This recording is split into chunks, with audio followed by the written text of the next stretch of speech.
E agora, dando prosseguimento aos trabalhos, eu faço a apresentação, que até dispensaria, da doutora Tereza, e ela abordará os aspectos jurídicos do compromisso nacional. E a doutora Tereza, ela possui doutorado em Direito do Trabalho, pós-graduação estricto sensu pela Universidade de São Paulo. É especialista em Direito do Trabalho pela PUC São Paulo, desembargadora federal do Tribunal Regional do Trabalho da 15ª Região, presidente do Conselho Editorial da Revista do Tribunal Regional do Trabalho da 15ª Região, eleita vice-presidente do Fórum Nacional Permanente em defesa da preservação da memória da Justiça do Trabalho em outubro de 2012. Membro da Academia Nacional de Direito do Trabalho, eleita para ocupar a cadeira número 70 em junho de 2010. Autora do livro Direitos Fundamentais e sua aplicação no mundo do trabalho, Questões Controversas, publicado em 2010. Eleita vice-diretora da Escola Judicial do Tribunal Regional do Trabalho de Campinas em agosto de 2012, professora universitária. Assim, passo a palavra para a doutora Tereza para que ela dê seguimento. Excelentíssima senhora Antônia Regina Tancini Pestana, minha colega desembargadora do Tribunal Regional do Trabalho de Campinas, que está presidindo este painel. Excelentíssimo senhor Flávio Cooper, nosso querido presidente, na pessoa de quem cumprimento todos os magistrados presentes. Senhoras e senhores, é com muita satisfação que estou participando desse painel por abordar uma questão extremamente controvertida no meio jurídico, que teve a primeira parte com a presença expressiva de um líder sindical que participou de forma ativa da elaboração desse compromisso nacional. Nós vamos fazer agora uma apresentação mais focada para a perspectiva jurídica, para levantar algumas questões visando o debate. Uma das propostas desse congresso, fiel à sua tradição, é abordar questões controversas para estimular o debate em relação ao trabalho no campo. Primeiro, uma observação, eu quero pontuar a importância, a relevância da atividade sucroenergética para o Brasil e justificar por que este painel está sendo abordado nesse congresso, tendo em vista a repercussão econômica da atividade sucroenergética para o país. O Brasil é grande produtor de cana-de-açúcar, o maior exportador mundial de açúcar e desenvolveu um programa bem-sucedido de produção e uso de biocombustível. Aliás, existe até um questionamento internacional de por que este programa de biocombustível está parado, não está evoluindo. E é necessário trazer a debate as questões que colocam uma luz em relação à importância da produção do biocombustível no Brasil. O compromisso surgiu da necessidade de eliminação da queima da palha da cana. A queima da palha da cana, destinada a facilitar o corte manual, está sendo eliminada em atendimento a protocolos agroambientais. A região Centro-Sul é a responsável por cerca de 88% da produção da cana-de-açúcar no país e cerca de 90% do etanol. Portanto, tem uma expressão nacional a nossa região. No período de colheita, o interior de São Paulo absorve os maiores contingentes de trabalhadores migrantes do Nordeste e do Norte de Minas Gerais. A substituição do corte manual pelo mecanizado exige providências no campo das relações de trabalho, tendo em vista a magnitude e os efeitos que provocará. A negociação nacional tripartite foi inaugurada, como ressaltado pelo sindicalista Hélio Neves, através de uma mesa de diálogo. Desta mesa de diálogo participaram pelos trabalhadores a CONTAG, uma confederação, a FERAESP, a Federação dos Empregados Rurais e Assalariados do Estado de São Paulo, pelos empregadores, a única, que é a União da Indústria da Cana-de-Açúcar, e o Fórum Nacional Sucroenergético. E a grande novidade foi a participação do governo federal, participação que eu diria expressiva, através da Secretaria-Geral da Presidência, da Casa Civil da Presidência da República e de 6 ministérios. Ministério da Agricultura, do Trabalho, da Educação, do Desenvolvimento Agrário, do Desenvolvimento Social e o Ministério da Saúde. Os objetivos propostos pela mesa de diálogo, que posteriormente redundaram na formalização de um compromisso, consistiram no seguinte: disseminar as melhores práticas trabalhistas para tornar mais seguro o trabalho de corte manual na lavoura de cana-de-açúcar, promover a reinserção ocupacional dos trabalhadores desempregados pelo avanço da mecanização da colheita. E estabeleceu, para tanto, um mecanismo de verificação, ou seja, foram pautados objetivos, firmado um compromisso nacional pelas entidades participantes e estipulado um mecanismo de verificação previsto nesse compromisso para aferir se as empresas que aderiram estariam cumprindo os objetivos ali estabelecidos para que fizessem jus ao recebimento de um selo identificador da empresa aderente como empresa compromissada. Esta Comissão Nacional de Diálogo e Avaliação Tripartite foi encarregada da implantação, do acompanhamento e da avaliação dos resultados do compromisso. O compromisso envolveu a universalização de um conjunto de boas práticas, entre as quais foram destacadas: o contrato de trabalho sempre deve ser feito diretamente entre a empresa e o trabalhador da cana, eliminando-se o intermediário conhecido como gato, inclusive no caso do trabalhador migrante.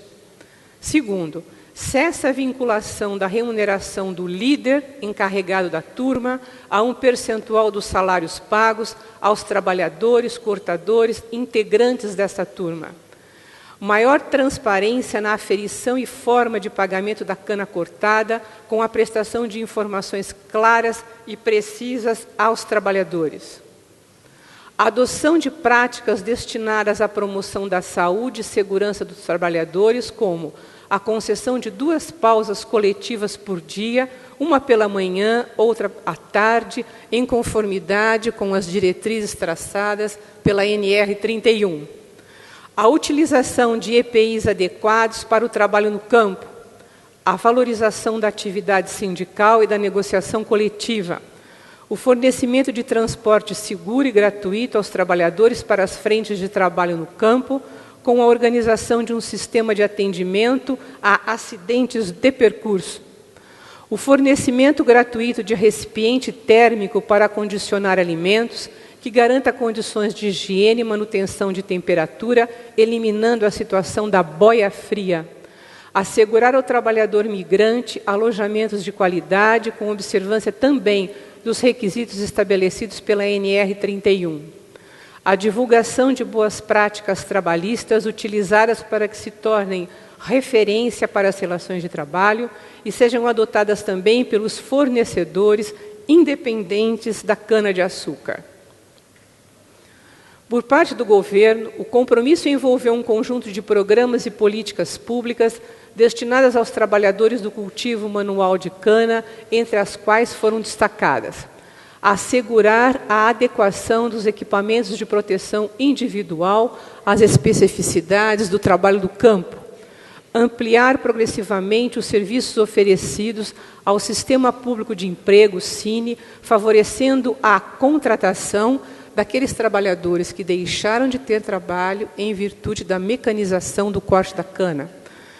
Adotar um plano de auxílio mútuo de emergência com integração local, regional dos serviços de saúde, visando possibilitar atendimento nos casos de acidente de trabalho no percurso e nas frentes de trabalho no campo.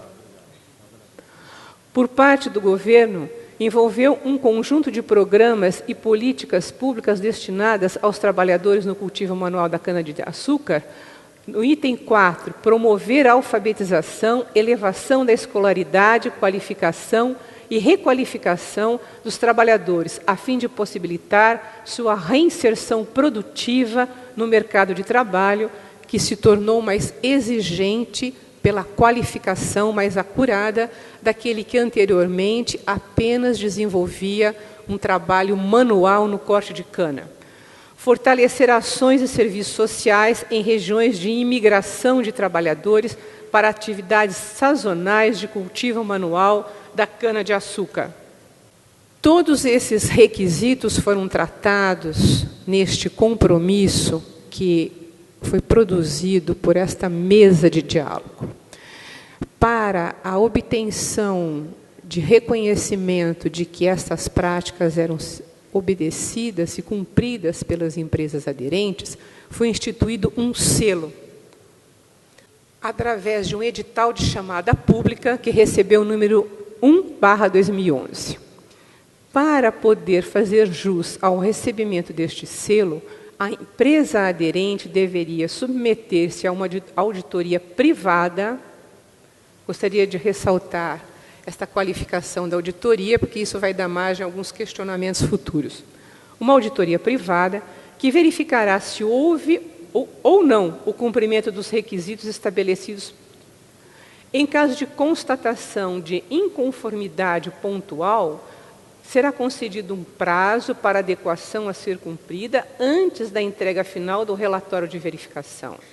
Em caso de inconformidade sistêmica, quando ocorrer o descumprimento total de um item do compromisso, não haverá concessão do selo e será necessária a realização de uma nova auditoria.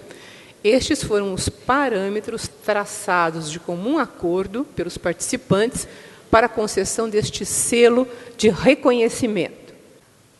O modelo adotado do selo de empresa compromissada foi estabelecido também de comum acordo pelas empresas aderentes, pelos empregadores e pelos representantes do governo federal. Este é o modelo proposto. O modo de utilização sugerido. Entretanto, este selo foi objeto de alguns questionamentos jurídicos que nós vamos dissecar um pouco mais adiante, e estabelecido, lançado em junho de 2009, foi prorrogado em 2 ocasiões, o compromisso, em junho de 2011 e junho de 2012.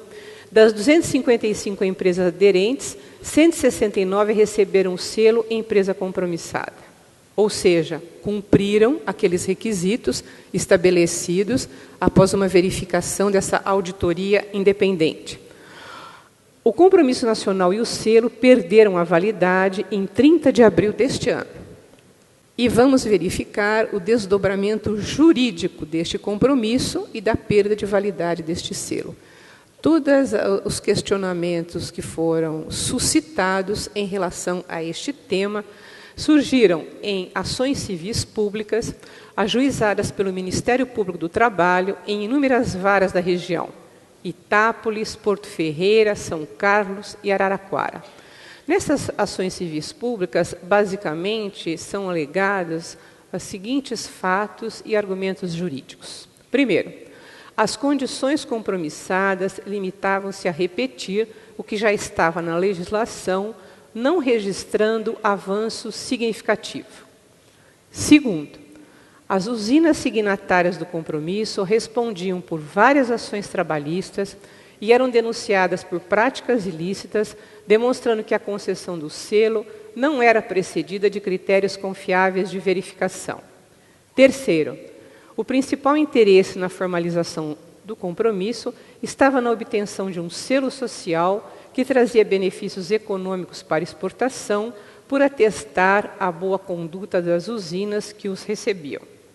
Nas referidas ações, questiona-se que a metodologia para a concessão do selo social, conforme prevista no edital de chamada pública 01/2011, não se reveste de credibilidade pelas seguintes razões. Primeiro, precariedade das auditorias privadas, que, ademais, é contratada pelas próprias usinas. Comprometimento da função fiscalizatória do Ministério do Trabalho. desconsideração da existência de ações trabalhistas em trâmite e de TACs, termos de ajustamento de conduta, assinados junto ao Ministério Público do Trabalho. Estes eram os principais questionamentos suscitados nessas inúmeras ações civis públicas que foram ajuizadas. As ações civis públicas ensejaram um questionamento preliminar quanto à competência. Por quê? O ajuizamento foi em face de duas requeridas, normalmente figura no polo passivo uma usina, mas sempre a União, tendo como objeto do pedido, primeiro, a suspensão do uso, cassação, cancelamento do selo social, a imputação da obrigação de fazer à União para que se abstenha de conceder o selo social e de divulgar essa concessão como um ato chancelado pelo governo federal. A questão preliminar que surge é a seguinte: a Justiça do Trabalho tem competência para apreciar e julgar tais ações ante o disposto no artigo 114, inciso 1º da Constituição Federal de 88?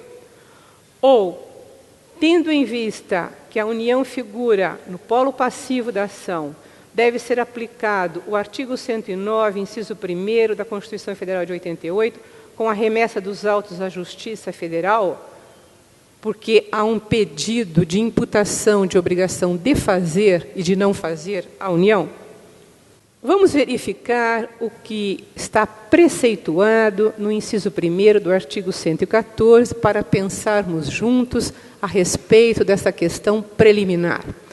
O artigo 114, que disciplinou a competência da Justiça do Trabalho, modificado pela emenda 45, dispõe em seu inciso 1º, que compete à Justiça do Trabalho processar e julgar as ações oriundas da relação de trabalho, abrangidos os entes de direito público externo e da administração pública direta e indireta da União, dos Estados, do Distrito Federal e dos municípios.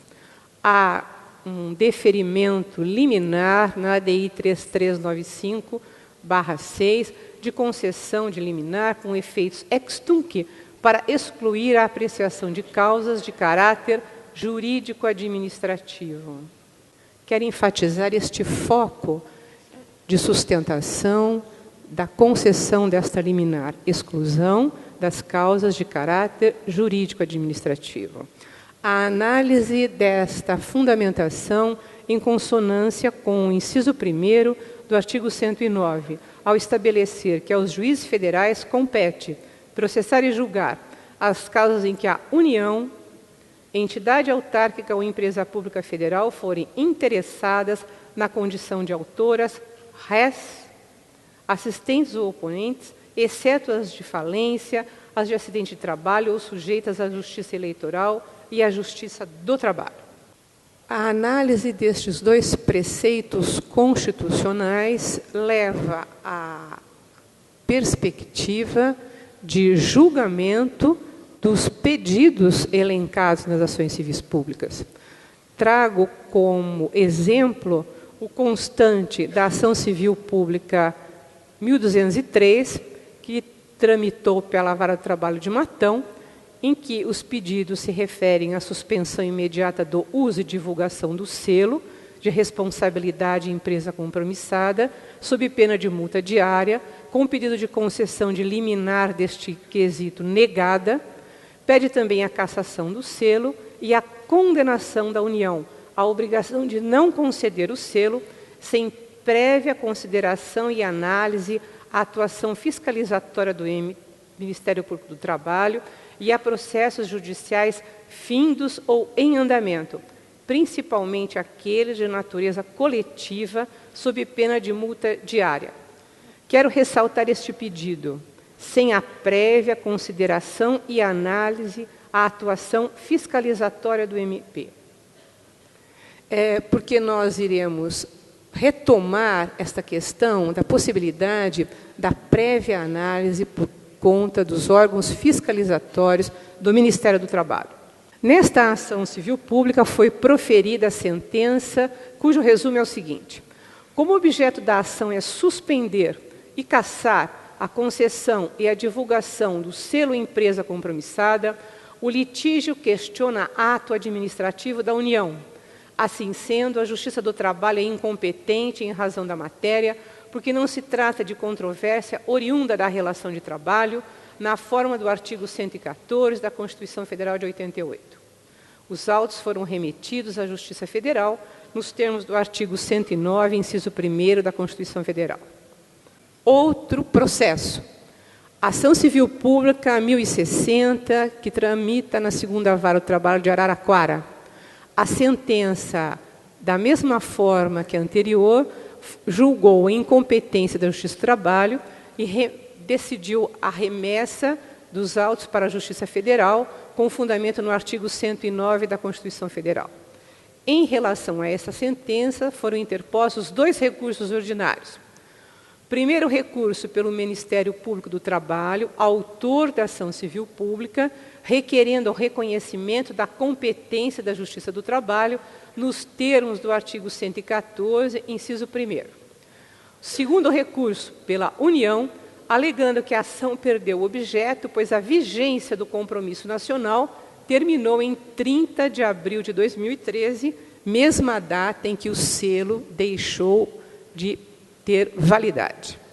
Esta ação civil pública, os recursos subiram, já tem um acórdão proferido pela nossa colega de tribunal, a relatora Herodite Ribeiro dos Santos de Biasi. O acórdão mantém a sentença e, na fundamentação, colaciona como precedente o contido na decisão proferida no conflito de competência 116.282 pelo STJ, que estabeleceu como fundamento da decisão a seguinte razão de decidir. A pretensão de anulação de convênio, procedimento da União, não tem natureza eminentemente trabalhista, muito embora não se possa negar que a decisão tenha reflexos desta ordem. Conflito de competência conhecido, com determinação de remessa dos autos à Justiça Federal. Questões controversas que surgem de todas estas manifestações e ponderações quanto à matéria de fato e matéria de direito aqui explicitadas. Primeira questão controversa. A concessão do selo empresa compromissada viria a atestar atuação regular que não corresponde à realidade, tendo em vista os termos de ajustamento de conduta celebrados com o Ministério Público do Trabalho e as inúmeras ações trabalhistas ajuizadas contra as usinas signatárias do compromisso nacional? Ou seja, a concessão deste selo viria a reconhecer uma situação de regularidade que não corresponde à realidade por conta da existência das ações trabalhistas e de termos de ajustamentos de conduta, ou não? Ou a concessão deste selo está atrelada tão somente a um compromisso de que as práticas, então, eleitas como prioritárias, seriam observadas. Primeiro questionamento. Segundo questionamento. Haveria a instituição de um compromisso de fachada apenas para possibilitar a concessão de um selo nacional, chancelado pelo governo federal e utilizado comercialmente para exportação, em benefício da empresa signatária? Ou seja, este compromisso e este selo estaria sendo usado como um salvo-conduto, como um símbolo de certificação de regularidade na produção, quando a realidade demonstra que não era isso que estava ocorrendo? Ou a concessão deste selo viria tão somente expressar um compromisso das empresas aderentes no sentido de, ao longo do tempo, implementar todas aquelas cláusulas eleitas de forma tripartite em mesa de diálogo e em mesa de negociação. A realização de auditorias contratadas pelas usinas que aderiram ao compromisso prejudica a fiscalização do Ministério do Trabalho? a alegação de que a verificação do cumprimento dos itens compromissados ficaria a cargo de uma auditoria privada compromete a credibilidade da concessão deste selo ou não compromete? Seria possível exigir a realização de fiscalização pelo Ministério do Trabalho como pré-requisito para a concessão do selo? Ou seja, é possível, tendo em vista a organização do Ministério do Trabalho e todas as regras que disciplinam a fiscalização trabalhista, que é um ato de polícia, a fiscalização é um ato de polícia administrativa, regrada, é possível a utilização deste arsenal de fiscalização prévio como exigência, como pré-requisito para a concessão deste selo?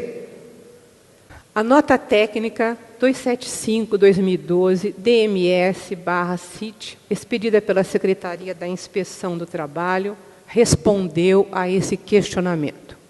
Nos seguintes termos: o compromisso é um instrumento que prevê disposições além da própria legislação, mas sem nunca excluí-la. A fiscalização do compromisso não pode ser feita a priori pela Inspeção do Trabalho, cujas competências encontram-se circunscritas ao âmbito do que prevê a legislação. Terceiro, em momento algum, a realização de auditorias privadas interfere na possibilidade de atuação independente da Inspeção do Trabalho. Porque um dos questionamentos suscitados reside no seguinte: se a fiscalização trabalhista chega numa usina e lhe é apresentado um selo, isso inibiria a atuação fiscalizatória do auditor fiscal do trabalho ou não?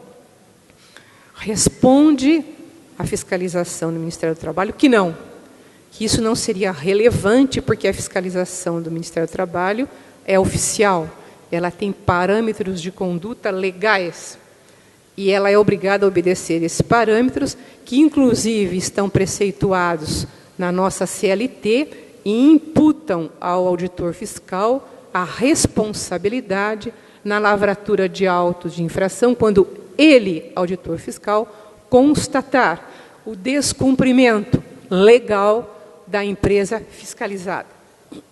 Trata-se de um modelo novo de negociação coletiva, organizada de forma tripartite, com a participação também de órgãos e ministérios governamentais, que deve ser admitido por estimular a adoção de boas práticas e o diálogo social, além de conferir maior eficácia e amplitude à atuação dos corpos intermediários? Todos nós estamos habituados a tratar da contratação coletiva sob a perspectiva da participação bipartite, não é isso? Representantes dos empregados e representantes dos empregadores se sentam em mesa de negociação e estabelecem pautas conjuntas e conclusões conjuntas.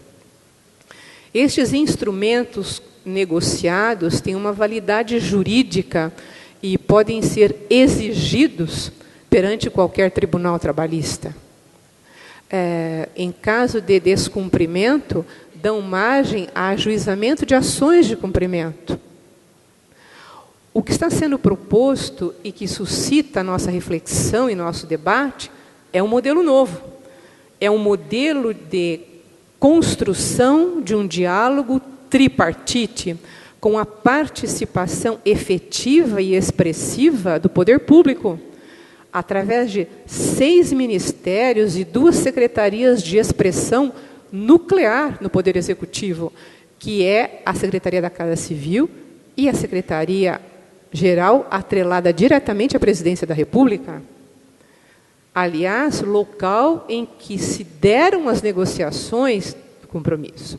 Então, a pergunta que se faz é esta: é válido se considerar a possibilidade de criação de um novo modelo?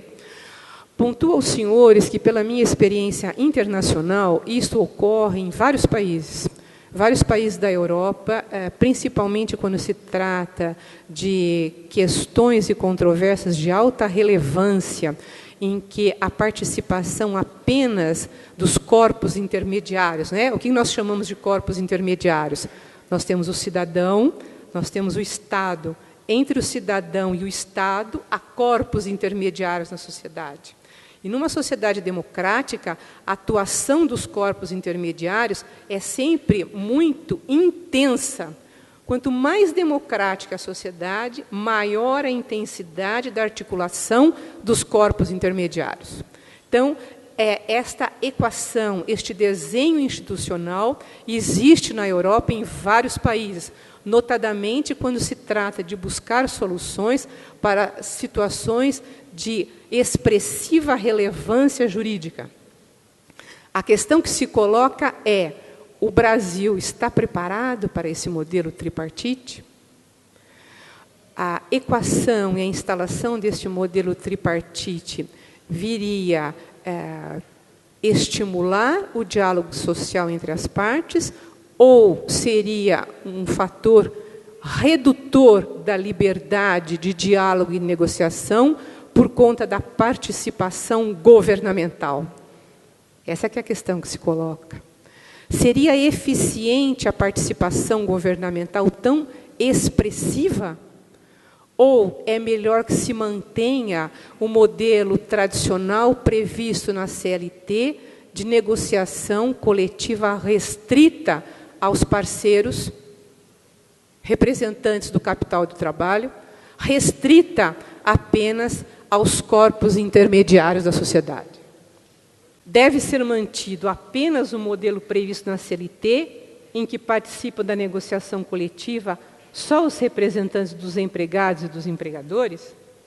Porque o que se percebe em todo o questionamento suscitado nas ações civis públicas é no seguinte sentido: a partir do momento que houve uma participação efetiva do governo federal, por consequência, pode-se considerar que ele chancelou e atribuiu conotação oficial a este selo que foi concedido e, em consequência, chancelou e reconheceu que a atuação das empresas signatárias se dava com regularidade. Essa que é a questão que se coloca, não é? É diferente quando se compromete a concessão de um selo entre os representantes dos empregados e dos empregadores, ou quando se chancela oficialmente a concessão deste selo, cujas empresas que receberam o selo foram elencadas e foram divulgadas no site da presidência. Quando se entra lá no site da presidência, qualquer pessoa que acesse o sistema verifica quais as empresas que receberam o selo. Então, a questão que se coloca e que se debate nas ações civis públicas, embora o encaminhamento majoritário até agora foi no sentido de reconhecer a incompetência da Justiça do Trabalho por conta da colocação da União no polo passivo e do pedido de imputação de obrigação de fazer e não fazer a União, o debate não se encerra por aí. O debate é mais amplo, né? E é nesse sentido que ele está sendo suscitado nesse Congresso Rural. Porque, como bem foi colocado pelo senhor Hélio Neves, que participou desse painel, eu não tenho dúvida que há uma demanda crescente por um redesenho, uma reconfiguração do modelo sindical brasileiro. Eu não tenho dúvida disso. A grande questão é saber como será esse desenho, como será essa reconfiguração. E me parece que essa reconfiguração no campo se torna ainda mais premente por conta da precariedade mesmo do trabalho do campo e por conta desta mecanização no corte de cana. Esta premência de um redesenho do modelo sindical leva a desdobrar este questionamento no sentido de se buscar novas formas de diálogo social e novas formas de compromisso. Será que o compromisso deve se dar apenas de forma institucionalizada, ou ele pode se dar também desta forma como foi proposto. Ou seja, como uma alternativa de diálogo social mesmo, que, se não puder ser exigido de forma objetiva num processo trabalhista, pelo menos servir como subsídio até para decisões. Por exemplo, numa ação trabalhista, em que determinada empresa compromissada deixa de observar as regras e incide numa conduta ilícita, será que não é possível se imputar a ela uma responsabilização ainda maior? Será que não é uma agravante pelo fato dela receber o selo e, mesmo assim, continuar incidindo em práticas ilegais? Isso não seria uma agravante e não deporia, inclusive, contra a própria conduta dela como empregadora? São questionamentos que se faz porque o que está em jogo é a configuração, os limites e a extensão do constante do inciso 26 do artigo 7º da Constituição Federal. A contratação coletiva prevista no inciso 26 do artigo 7º da Constituição Federal deve admitir ou não este modelo tripartite, além do previsto na CLT. Vejam bem, senhores, não é uma substituição, é um plus, é uma proposta de acréscimo ao modelo previsto na CLT. Quando a implementação das questões discutidas envolver a implementação de políticas públicas.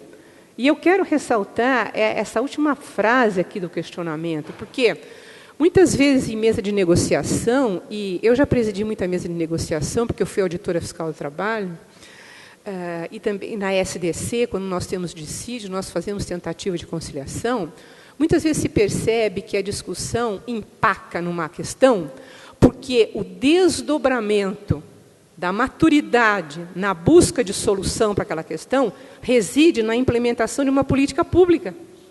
E a implementação de política pública está fora da alçada dos negociadores. Nem o empregado, nem o empregador, nem suas classes representantes têm condição de implementar uma política pública. E me parece que o que foi desnudado agora nessa mesa de negociação, que redundou nesse compromisso, foi exatamente isso. Por exemplo, a questão das luvas, que foi aqui explicitada. Quando o Ministério do Trabalho aprova, certifica um modelo de luva, e esse modelo não é usado para o trabalhador, porque ele não atende, ele não é adequado. Eu mesmo, quando era auditora fiscal do trabalho, que fazia fiscalização, quantas vezes eu cheguei ali na bancada e perguntei para o trabalhador, por que você não está usando o EPI? Ele falou assim, porque é horrível. Ele me atrapalha, ele esquenta, ele prejudica até a minha segurança quando eu vou trabalhar. Eu não quero esse EPI. Será que a certificação de um EPI não depende mesmo de um ato administrativo? E será que a especificação necessária de adequação desse EPI não tem mesmo que ser levada pelo órgão que representa os trabalhadores e que tem noção de onde ele tem que ser mudado, o que ele tem que ser mudado, como deve ser a adequação, ou seja, não ficar só na mão do técnico, porque o técnico não está trabalhando. Ele pode chegar a uma conclusão técnica belíssima, mas não é ele que vai usar a luva, não é ele que vai cortar a cana. Então, será que esse subsídio e essa informação de quem está efetivamente na lida, como se diz, não é importante chegar ao órgão governamental para que ele possa bem expedir sua regulamentação quanto ao uso do EPI? Outra questão interessante foi a questão levantada quanto à produção. Normalmente, o líder da turma, ele ganha uma porcentagem do que ganha a turma. Ora, se ele ganha uma porcentagem do que a turma ganha, por que ele vai respeitar as pausas, os intervalos entre a jornada? Não é interessante para ele. Quanto mais o trabalhador para, menos ele ganha.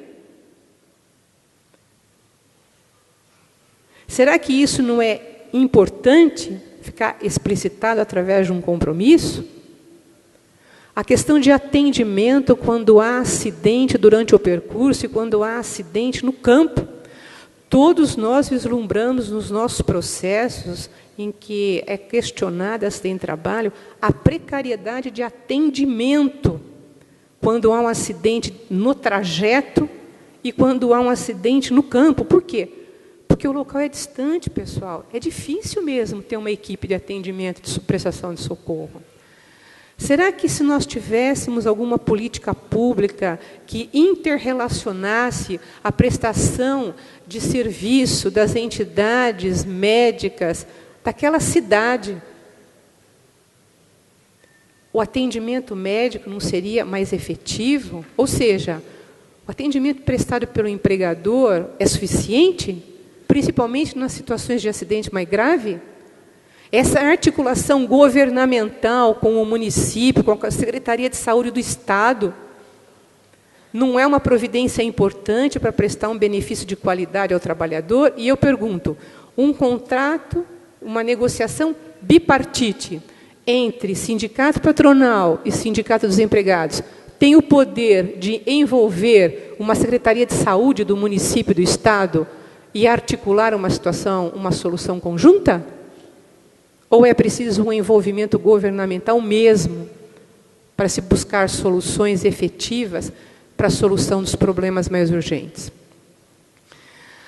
A questão está colocada, o debate está colocado, e eu vou encerrar minha participação com uma reflexão de quem eu gosto muito, de João Guimarães Rosa, que entendeu como ninguém as peculiaridades da alma nacional, as contradições, as angústias e os questionamentos de um país que vive um momento expressivo de reformatação das suas instituições, não é? Finalizo pontuando que o Brasil vive um momento muito especial. Ou nós continuamos num ciclo vicioso, rodando em falso, sempre com os mesmos argumentos, desde a primeira metade do século passado. Quem gostar de história e tiver curiosidade de ver o que se debatia no movimento sindical na primeira metade do século passado, vai ver que tudo volta, tudo é repisado, continuamos sempre da mesma forma, questionando as mesmas questões. Ou nós saímos desse ciclo vicioso e entramos num ciclo virtuoso. O ciclo virtuoso exige novas perspectivas, novos debates, novos olhares, novas formas de enfrentamento. Porque, como bem disse Guimarães Rosa, o real não está na saída e nem na chegada. Ele se dispõe para a gente, é no meio da travessia, que é o momento que nós estamos vivendo. Muito obrigada.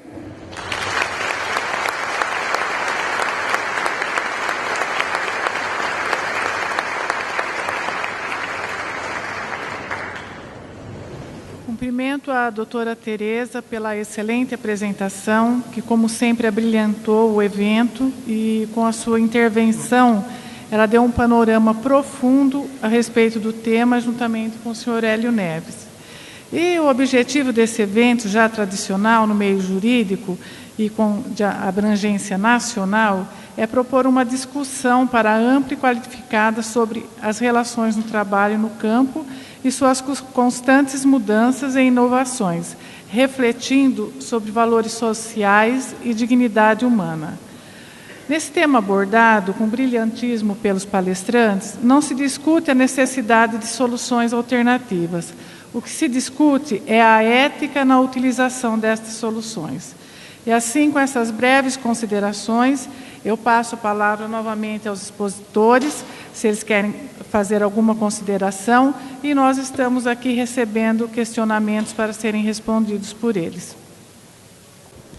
Eu vou começar, então, fazendo uma pergunta ao Hélio.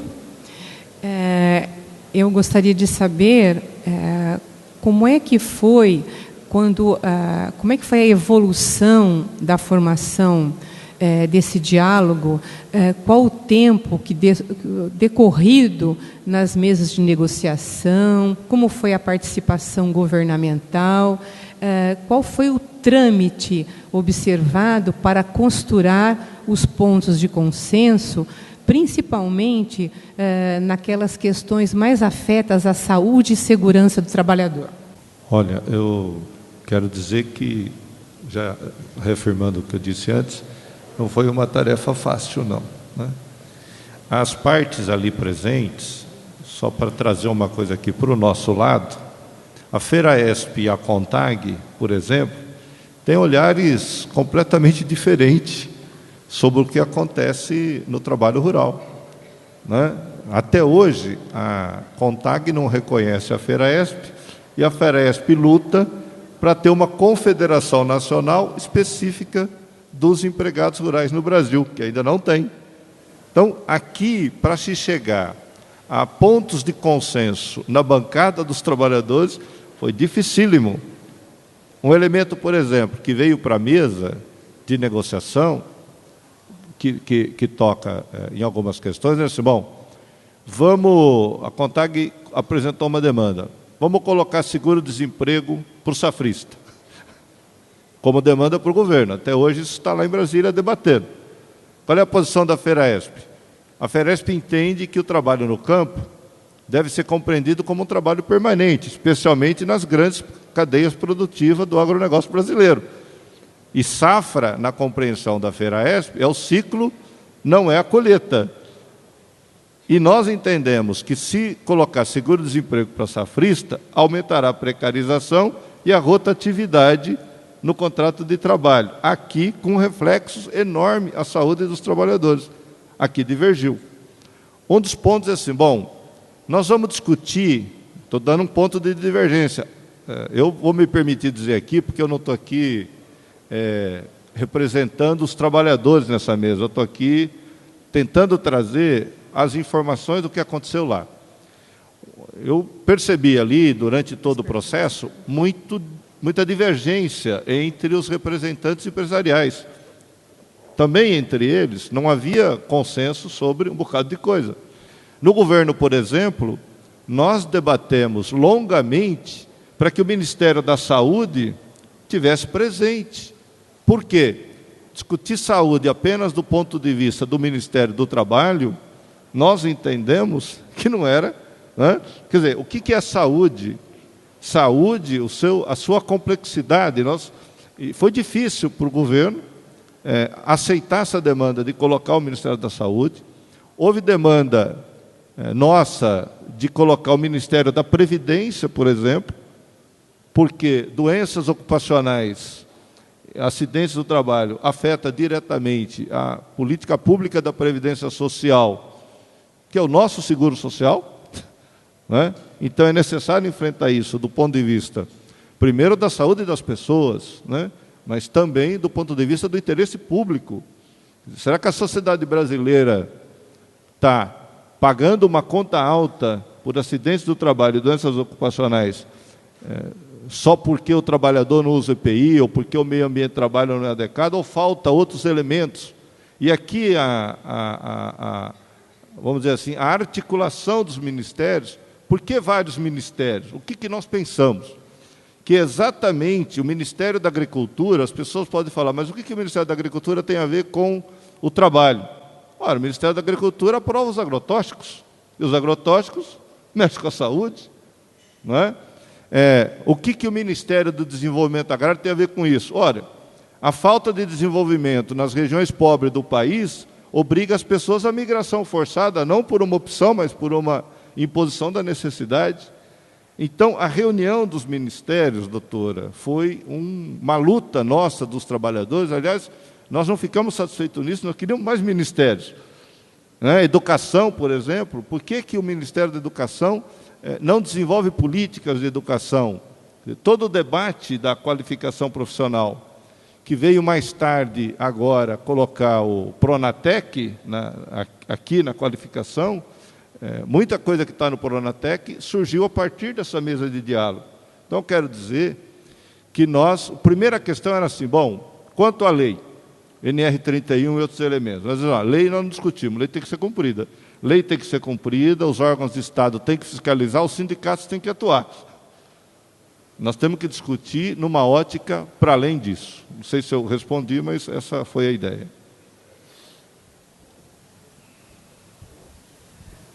Chegou uma pergunta do Dr. Sérgio Neves para a doutora Tereza. O questionamento é o seguinte: uma nova forma tripartite de negociação não estaria expondo a classe trabalhadora a um Estado que notadamente e historicamente sofre grande influência lobista em suas posturas? O Estado brasileiro está no mesmo nível de Estados estrangeiros? Eu vou começar do final. O final da pergunta é: o Estado brasileiro está no mesmo nível de Estado estrangeiro?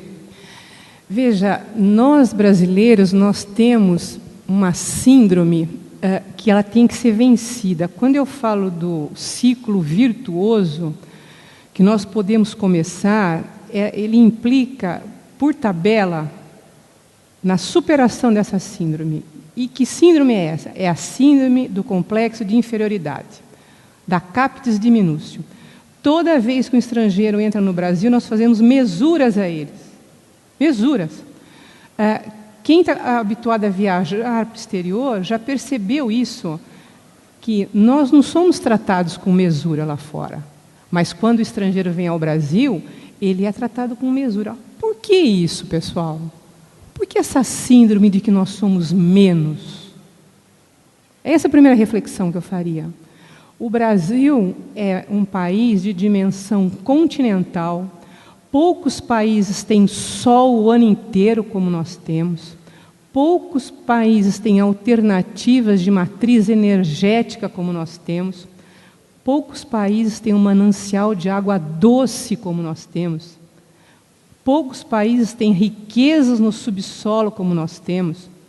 Eu conversava outro dia com um geólogo e ele me disse: doutora Tereza, você sabe como é que foi descoberto o nióbio na região de Minas ali? Foi acidentalmente. A Polícia Federal parou um carro que estava com o porta-mala muito baixo, abriu o carro e olhou aquele monte de minério no porta-mala. Mas o que é isso? Para que serve tudo isso? O nióbio era tirado a céu aberto. Nióbio é considerado um metal raro, porque o nióbio é usado para bateria de celulares. A céu aberto, senhores, para quem quisesse, chegasse lá, colocar dentro do carro. Isso é um absurdo. Nós não temos noção da riqueza que é o Brasil.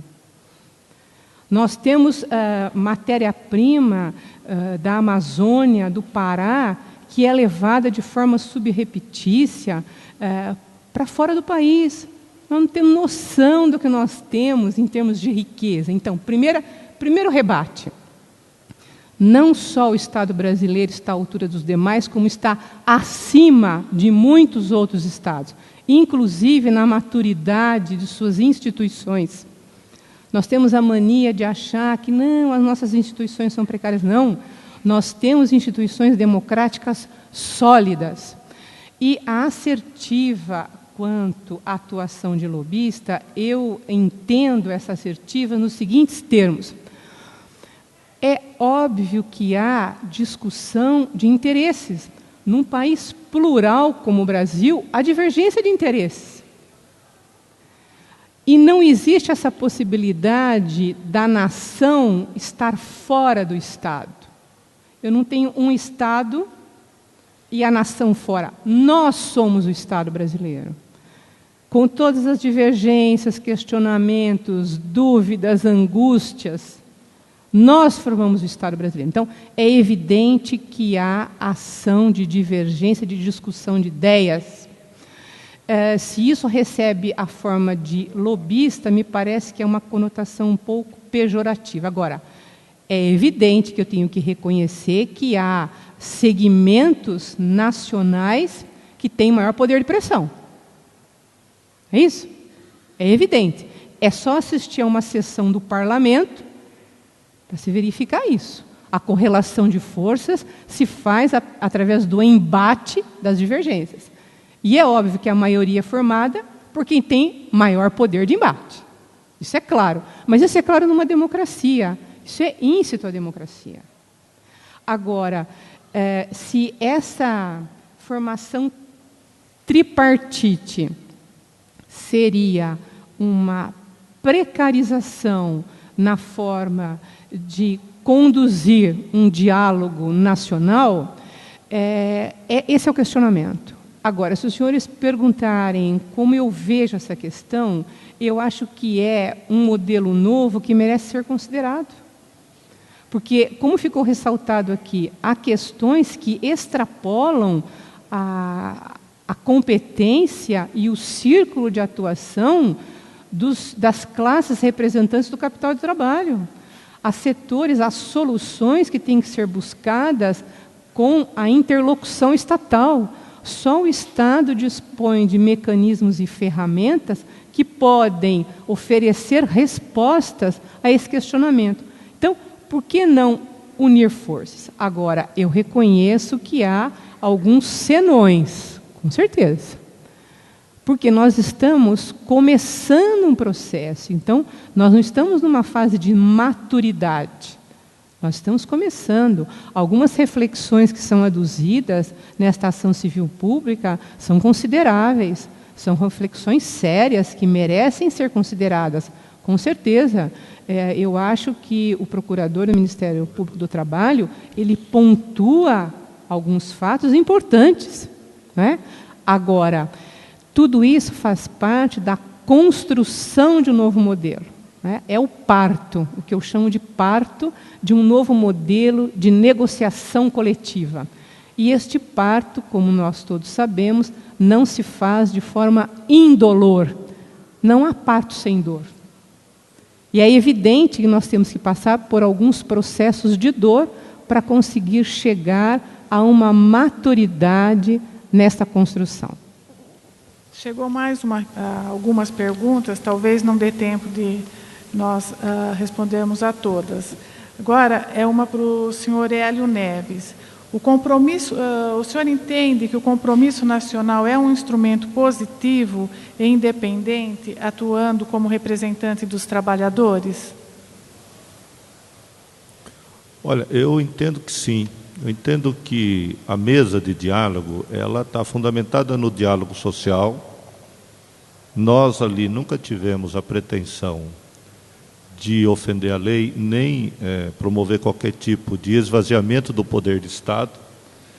Então, o conteúdo, a alma dessa mesa de diálogo era buscar entendimento sobre questões que no nosso cotidiano, da relação capital-trabalho, não estava sendo resolvida e ainda hoje não está sendo resolvida, né? Eu só vou me antecipar aqui, que a doutora me leu uma pergunta, só eu vou fazer essa comparação, porque veio uma pergunta para a mesa dizendo assim: a greve de Guariba teve avanços? Olha, nós estamos falando de uma greve de 1984, uma paralisação que chocou o Brasil, morreu gente, e eu, quando penso no compromisso nacional, eu que estive na greve de Guariba, eu estava recém-saído do corte de cana, ajudei a fazer a pauta junto com os trabalhadores. O que estava na greve de Guariba? O que ficou conhecido pelo grande público que veio ali foi o registro em carteira, a questão do pagamento da cana, né, a questão do fornecimento de ferramentas, de EPIs.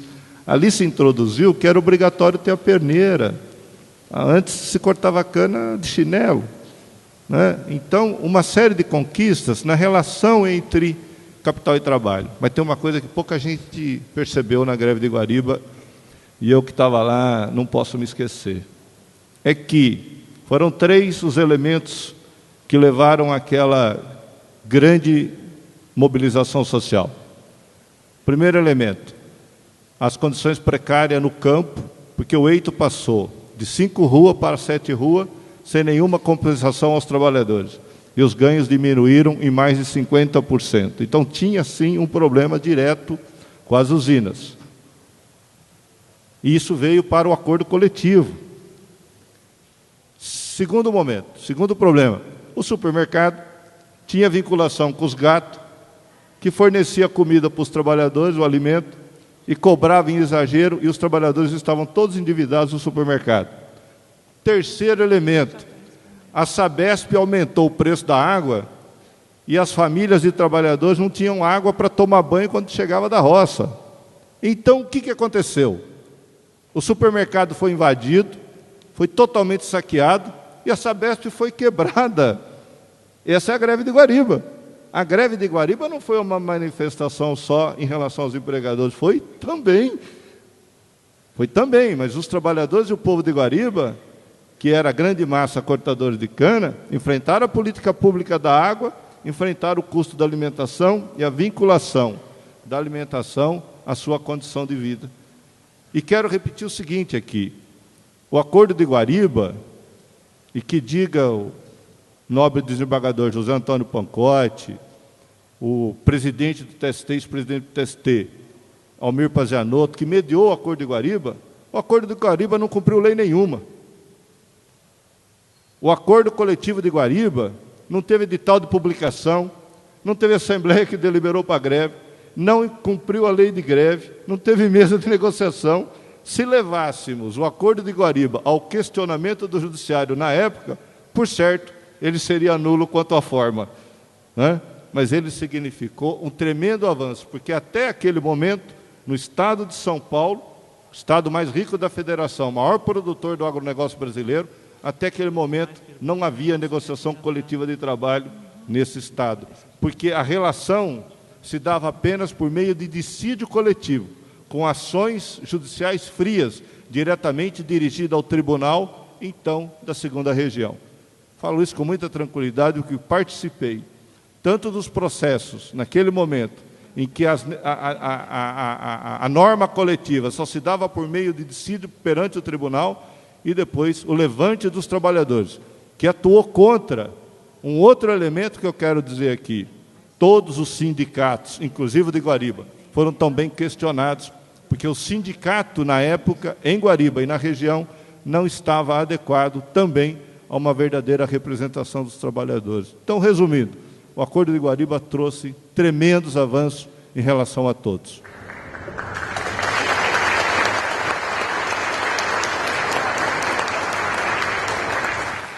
Como tem muitas perguntas e o nosso tempo é curto, eu farei farei agora mais duas perguntas aqui ao senhor Hélio Neves e depois eu já faço as da doutora Tereza, para que nós possamos finalizar. E depois, as pessoas que tiverem interesse, eles estão aqui, podem perguntar diretamente a eles. Senhor Hélio Neves, existe alguma regra para a perda do selo? E quanto a essa verificação privada, que foi facultado o acompanhamento pelos sindicatos dos trabalhadores, e se há critérios estabelecidos por essa mesa de diálogo para as contratações dos auditores independentes? Olha, primeiro, a mesa de diálogo estabeleceu uma decisão em que a empresa, a usina, ao contratar uma auditoria, uma empresa de auditoria, e ao marcar a data, o sindicato da localidade onde a verificação ia ser feita precisava ser notificado. A Feraesp também notificada e a CONTAG também notificada. Para quê? Para que a presença do representante sindical fosse assegurado no acompanhamento das auditorias, né? E muitas vezes nós, na mesa, negamos sequer a verificação do relatório da auditoria, porque ou a CONTAG não havia sido notificada, ou a Feraesp não havia sido notificada, ou o sindicato não havia sido notificado. A garantia de que a presença do sindicalista no local de trabalho foi assegurado na mesa de diálogo. Isso é um dado importante, né? E também quero dizer aqui uma outra crítica a nós mesmos sindicalistas, né? Muitos sindicalistas deixaram de comparecer no local de trabalho, talvez porque tivesse receio de ser profundamente cobrado pelos próprios trabalhadores. Aqui, o compromisso revelou uma enorme fragilidade do sindicalismo no campo brasileiro. Eu reconheço isso com muita tranquilidade, né? A outra questão, qualquer denúncia dos trabalhadores, do sindicato, deveria, e isso estava posto, ser levado à mesa de diálogo, que instauraria um processo administrativo ali na mesa, dando oportunidade de defesa para a empresa, né, e até chegar ao ponto de fazer a cassação do selo. Eu, por exemplo, aqui no Sindicato de Araraquara, né, formalizei denúncia junto à mesa de diálogo para cancelamento de selo de empresa que havia recebido o selo, né. Então, havia sim esses mecanismos, e as empresas de auditoria, elas tinham que cumprir um conjunto de requisitos, não é pouca coisa, todo um relatório, todo um conjunto de requisitos, que ao fazer a verificação, era obrigatório conversar com os trabalhadores, não é só ir lá na empresa, não é no escritório, visitar o campo, conversar com os trabalhadores, ouvir, não permitir que o representante da empresa ficasse ali bisbilhotando para não deixar os trabalhadores falar. Bom, o compromisso, ele procurou estabelecer condições para que a verificação fosse a mais transparente e isenta possível. Muito obrigada. O nosso tempo está esgotado, então eu farei um último questionamento, que é para a doutora Tereza, da doutora Catarina, representante do Ministério Público do Trabalho. Partindo do fato de o Estado participar da concessão do selo às empresas, seria possível se conceber sua responsabilização em dissídios trabalhistas, objetiva ou subjetivamente? É uma excelente pergunta. Me parece que a forma como foi organizado o compromisso leva a algumas conclusões. Primeiro, o Estado, através do governo federal, atuou como parte. Ele é parceiro nisso. Entretanto, a auditoria para verificação é privada. Existe a escolha de um grupo de auditores independentes, contratados de forma privada pela usina. Ou seja, quem vai verificar se a usina está cumprindo ou não os requisitos constantes do compromisso é um auditor independente privado. Não está prevista a participação do Ministério do Trabalho, que é o braço fiscalizador do governo.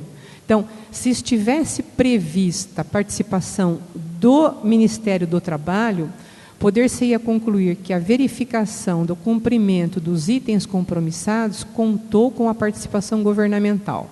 Mas isso não está previsto, porque, pela regra da fiscalização, a fiscalização só atua através de denúncia, está na lei, ou através da fiscalização que não é dirigida, que é organizada pelo setor de fiscalização do Ministério do Trabalho. Não existe a possibilidade legal de eu ter uma fiscalização como pré-requisito. Não existe essa possibilidade da fiscalização atuar como pré-requisito, a não ser que se mude a lei. Concluindo, se a participação governamental não abrange a verificação dos requisitos para a concessão do selo, me parece que, por esse motivo, é difícil atribuir uma responsabilidade objetiva ou subjetiva para a União.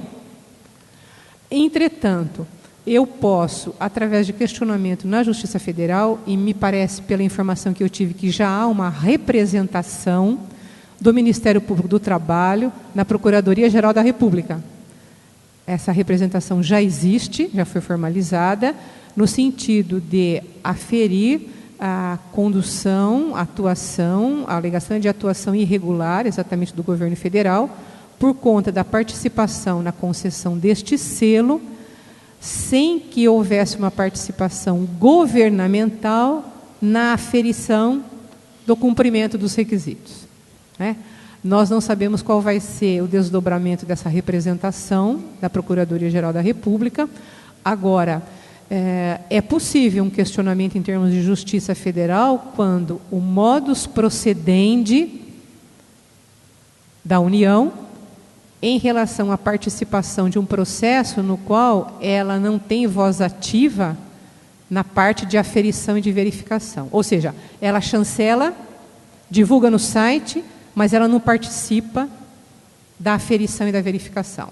Ora, se ela chancela e divulga no site oficial, por tabelas, passa a impressão de que ela participou da verificação, quando na verdade ela não participa. Esse é um questionamento jurídico que pode ser feito, mas me parece que é um questionamento jurídico que pode ser feito na Justiça Federal, quanto à irregularidade do ato administrativo de chancela do selo. Entretanto, na Justiça Trabalhista, eu vejo a responsabilidade subjetiva restrita à atuação do empregador. E acho que a participação dele no compromisso, mesmo que ele receba o selo, se ficar provado que o detentor do selo ele agiu de forma ilícita, isso é um agravante, porque se pode, nas sentenças, trazer à colação toda uma construção jurídica da boa-fé objetiva, não é isso? Da função social do contrato, e com base, com fundamento jurídico na boa-fé objetiva e na função social do contrato, se concluir que o procedimento empresarial merece uma imputação maior de responsabilidade, porque aí é uma agravante na conduta empresarial. Me parece que o raciocínio seria esse. O senhor Hélio Neves queria fazer uma complementação em uma das perguntas que foi feita a ele, e depois nós vamos finalizar este painel. Só para que não fique dúvida, me desculpem, mas eu esqueci, é que as empresas de auditoria não eram contratadas livremente no mercado. A mesa de diálogo publicou uma chamada pública, selecionou as empresas, dentre as quais, uma vez credenciada, as usinas poderiam contratá-la. Só esse elemento, para não ficar a impressão de que qualquer empresa de auditoria pudesse ir lá e fazer a verificação. Não era assim. E aí a mesa ela estabeleceu alguns critérios para que essas empresas de auditoria recebessem o credenciamento. Obrigado. Nós recebemos muitas perguntas polêmicas, interessantes, mas infelizmente o nosso tempo é curto e nós precisamos almoçar e retornar às 2h. Então, para finalizar, eu quero agradecer a todos a atenção, a presença, e que tornaram possível a realização desse evento, porque sem vocês isso seria tudo em vão. Agradeço a atenção, muito obrigada a todos e até à tarde.